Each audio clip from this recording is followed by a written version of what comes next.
Good morning and welcome to the new episode of Dr. Lamba Explains Sikhism. Today's episode actually is prompted by a query from a student of comparative literature. He had asked a very pertinent question. The question is, when it's mandatory for the Sikhs to follow the 5 Ks, that is, kesh, un-shorn hair, kara, the iron bangle, kirpan, the sword, Kacha, the underwear, kanga, the comb to clean the hair. And then, as a corollary, Sikhs are supposed to wear a turban to cover the hair. Are these 5 Ks really observed? And then she goes on to say that kara, which is of iron and steel, nowadays many people either don't wear it, or if they wear it, it's of gold, which is absolutely not acceptable. People hardly wear kirpan. And underwear, of course, is a ready-made one, not the old traditional one. Strangely, when they don't wear these 5 compulsory, obligatory, mandatory 5 Ks, they are very particular if their turban is removed. Even at the security checks in, it has been observed when they are asked to remove a turban, they fly into an anger. Why? Now, this is a very pertinent thing. One, as for the underwear, let's be very clear. The purpose is to have modesty, and that is why it's there. Then kirpan has been losing its importance, but the very traditional ones still wear it. And you would find the people who wear the kirpan normally have a turban not in the style of what most of the people do, or I used to do, with a peak and triangular one. It's a round one and it's wound round the head. And it's not tight. It's just moved. But the anger at removing the turban is more cultural than religious. Nevertheless, to cover their stupidity, not, I wouldn't call it stupidity, to cover their ignorance, they take the cover up, the camouflage of their religion being violated. Removing the turban has nothing to do with their religion. Let's be very clear. People we have seen have been wearing just the rumalas, patki, small scarf, or anything.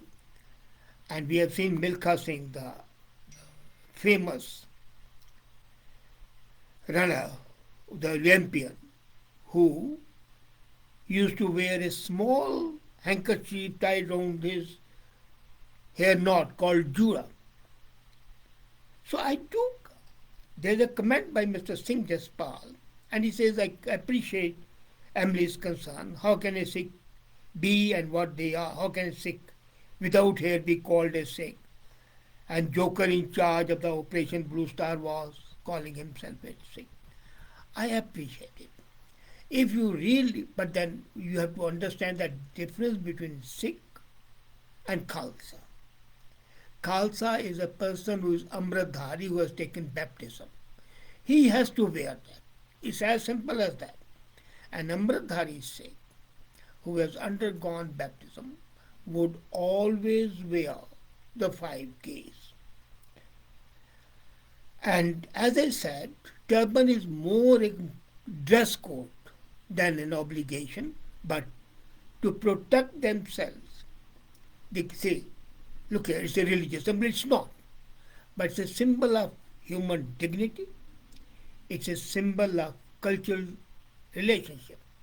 Now, looking at the turbans, they have been and are still an important particular article of dress in various societies. Not only that, Tamilians, Maharashtrians, Rajasthani, they all wear it. It has been worn in various styles. Even Arabs wear turban. Africans I have seen wearing turban. African women tie beautiful turbans. So the turbans can be various shapes, various colors, various sizes. They can be cotton, silk, woolen, or any other textile. and the turban's length is longer than its width, is set up on a bed by winding its length across the hairy portion of the human head. But it's not a structured fixture to put on the headgear. It's a headdress around the head craftily. It's according to the custom, according to the societal norms, according to the needs. And to keep hair long was a tradition among the sages and nobility. And they costed in India. Lower castes were not permitted to put on the turban. You should be aware about that. So this is a cultural aspect, not a religious aspect. In none of the Rahatnamas you would find any reference to the compulsory wearing of a turban, but keeping the 5 Ks is obligatory, as I said earlier. So that has to be seen in the context of the culture. Now, if you look at the cultural aspect, especially the Punjabis, but the Sikhs originated in Punjabi. In India, as a matter of fact, turban was worn as a celebratory sign and insignia of honor and power. Grooms and the close relations, whether they are Hindus or whether they are Sikhs, wear turban. The Muslims wear turbans. On the death of a head of a family, the heir is bestowed with a turban to acclaim him as the new head. In wrestling competitions and in many sports, the winner is endowed with a turban. The chief sportsman reigning in his field is termed as the holder of the turban. And the marvelous significance the turban enjoys is evident from the relationship it enjoys in bonding. So significantly, turban bears a great honor, and then is deemed a norm not to dishonor the opponent's turban, even when he is banished metal. You remember when Nadir Shah invaded India and he conquered India, he would not touch the turban as per the prevalent conditions. Now, what had happened was that Nadir Shah, when he conquered India, wanted to have the Kohinoor, and the defeated Mughal emperor Muhammad Shah kept the Kohinoor in his turban. Now, Nadir Shah could not remove the turban, so he said, okay, let's be brothers, let's exchange turbans. That was cleverness. He outwitted Muhammad Shah, but he didn't remove it. So it's a cultural aspect. As a matter of fact, if you look at the proverbs in Punjab, especially, you would find that the honor, the power, the romance that sits enthroned on the turban in the Punjabi history, culture, narrative, and lore beggars all description. Idioms, memes, trolls, slogans related to turban abound in Punjabi discourse. All these are pivot to the honor and power that turban entails. There is one, pag di paj rakhna, maintain the honor of turban. Pag batauna, exchange turbans, become brotherly relationship. Pag sambhalni, mindful of the honor. Pag sir te rakhni, endo honor. Pag rulni, dishonor. Pag peri rakhni, to surrender completely. Pag launi, to humiliate someone. Pag lath jani, suffer utter disrespect. Sir jave, par pag nu aanch na ave. The head may be cut, but there should be no blemish on the turban. Gal soch ke, kadam ठोक के पग बोझ के think before you speak, be sure footed, hold your turban. बंदे दी पहचान, बोल, चाल ते दस्तार, talk, gait and turban provide the recognition of a man. So there's a pristine eminence to the turban. And even in Gurugram, if you see, On page 1379, freed is referring to that. Frida मैं पुलावा पगता मत मैली हो जाए गैला रू न जाने सिर भी मिट्टी खाए. I am under the illusion that my honor will last forever. I do not even mischance let a particular dirt stain my turban, but am unmindful of the imminence that the head that bears the turban shall be buried under earth. So it has been a pure cultural thing, nothing to do with that religion. But as I said, people find the easy way out and they misconstrue. They will not wear a kirpan. It's not relevant even. I have been very clear. The relevance of Quran is not there. And as a matter of fact, there should always be a reformist movement going on. The purpose of kirpan is no longer there. So people don't wear it. And then in many places, it's against law to wear it. Though most of the people try to change the law and give exemption to the Sikhs, as for example, helmet. Now, incidentally, here let me tell you one thing. Day before yesterday, the Indian Army has issued an RFP asking for a turban-shaped helmet to be manufactured so that the Indian soldiers can be protected. So all the soldiers in the army would not be wearing turban. So this plea that my religion has been outraged, my religious sensibilities have been destroyed, is not acceptable. Now I'll mention another story. He Ranja. He Ranja arouses mystifying luxurious aroma on Punjabi wines. For centuries, He Ranja story has been there and it is a part of Punjabi, Urdu, Persian, English.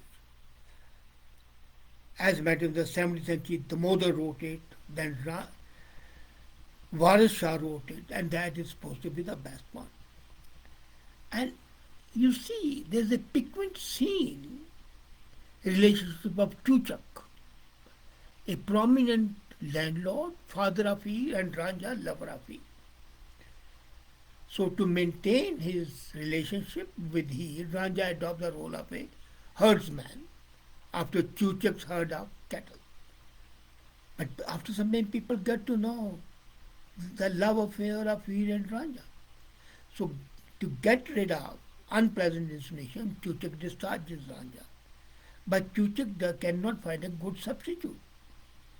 So Chuchak melts down and asks Ranja to resume. Ranja refuses. He says, you dismiss me, so I won't do it. So Chuchak is impelled to invoke and put his honor on the stake to have this.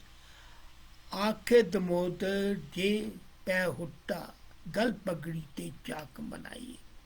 So he says, I am elder to you in age, I am elder to you in stature, but I beg you to accept my request for the sake of my turban. So this is a pure cultural thing. And then Muhammad Iqbal, the famous man who propagated Pakistan, he writes, बर्फ ने बांधी है दस्तारे फजीलत तेरे sir. That is addressed to India, that him to celebrate your supreme greatness, you are endowed with spotless white turban of snow. And then I like to add another one, the famous Persian poet, Sheikh Sadi, which he talks of turban, and it's absolutely in synchronization with the Punjabi proverb. Mardu mein raaj shanakhat raftare guftaguru dastar. A man is known by his gait, walk, and turban. Now, when the Britishers ruled Punjab, they legislated some measures which were deemed harmful to the farmers. And then, there was agitation. Among the agitators were Ajit Singh, uncle of Bhagat Singh, and a poet, journalist, Banka Dayal wrote his well-known poem, Pagdi Sambhal Jatta. And that Pagdi Sambhal Jatta became such a powerful cry that inspired, it's recited in high-pitched tones. But it's stimulating, you hear it, even if you don't know Punjabi. And the same meme continues across the border. In Haryana Delhi border during Samyukt Kisan Morcha of 2021, there was a Professor Ronki Ram of Punjab University, Chandigarh. He said that we have to think of our respect, and he wrote his poem, Pagdi Sambhal Leher to Samyukt Morcha, a century of Kisan, the farmer struggle, a century. So story of Turban and Sikh narrative is as old as India is. It's nothing to do with Sikhism. Guru Nanak, son of Mehta Kalu, was from a well-off house and wore turban on his head. And that's why in Shri Nanak Parkash it's mentioned, Marde Raj Shanaskat Az Raftar Gafto Dasar Lochan Kanj Bisal Bhare Sir Pe Usniya Theek Bulai. So when Nanak was taken to Panda for schooling, he wore a handsome turban on his head. And in Guru Granth celebratory mention of turban is made by Guru Arjan Dev on page 1084. Na Pak Pak Kar Hadude Hadisa Sabat Surat Dastar Sira. So purify impure mind is divine instruction which provides a pivot to attainment of turban of eloquent dignity. So basically this is a cultural issue. And then this was even accepted by the Gurus themselves. So from that point of view, to radiate his authority, Guru Hargobind wore a kalgi over his turban. And then he wrote, Do talwara baddiyan ek miri di, ek piri di. And this was written by a Muslim bard, Abdullah, in the court of Hargobind. Do talwara baddiyan, you have tied two swords, one is of the temporal, the other is of spiritual. Is ik azmat di, ik raj di, ik rakhi, ik wazir di. So one is respecting the honor, and the other is respecting the bravery. So turban became an integral part because of the culture. But however, it's like Quran and Hadith. It's not obligatory, but it's recommendatory. By Daya Singh, one of the eminent Sikh persons, wrote, Guru ka Sikh pak lathe ta sangat na kare. So Guru Sikh should not be in the company of one without turban. Jo Sikh Sikh di pag nu hath kaye, so bhi tankhaiya says Bhai Chopa Singh. That anybody who disrespects the turban is accountable. So basically, let's not forget that the whole thing is cultural, not religious. But observing our 5 Ks, either a reformist movement should they say that yes, it was relevant at that time. For example, now let's come to that. In Hindu religion, how many people we keep on wearing jinau? We don't. Very few people do, only the ultra fundamental Brahmins. How many people keep on following the Christian traditions? They don't. So always the change is there, but if you really want to be there, then you have got to ensure that religious tenets are observed, should be observed. And they have been observed. For example, when Akali movement started, the jail manual said that the prisoners should put on caps. The Sikhs refused to do it, and they were allowed to put the turban on. In the Second World War, Sikh soldiers were ordained to put a helmet to protect their heads. The Sikh soldiers refused their resentment. They didn't do it. And they received head injuries. But then that was commitment. As a matter of fact, turban is dress code, important to preserve here. And that's why possibly the Sikhs object that if the turban is removed, and then the cultural aspect of the centuries, you can't ignore that. Nevertheless, flaunting wealth by wearing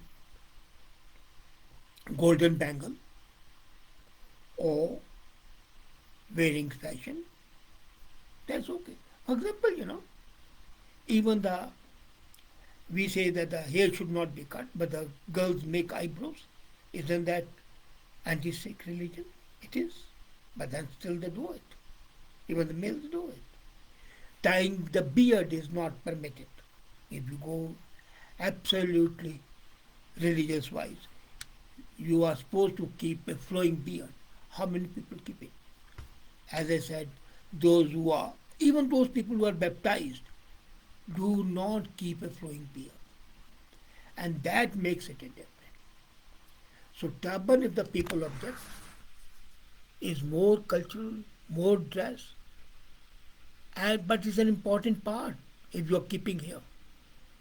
Otherwise, like the Indian Army is not doing, you have to have a cap.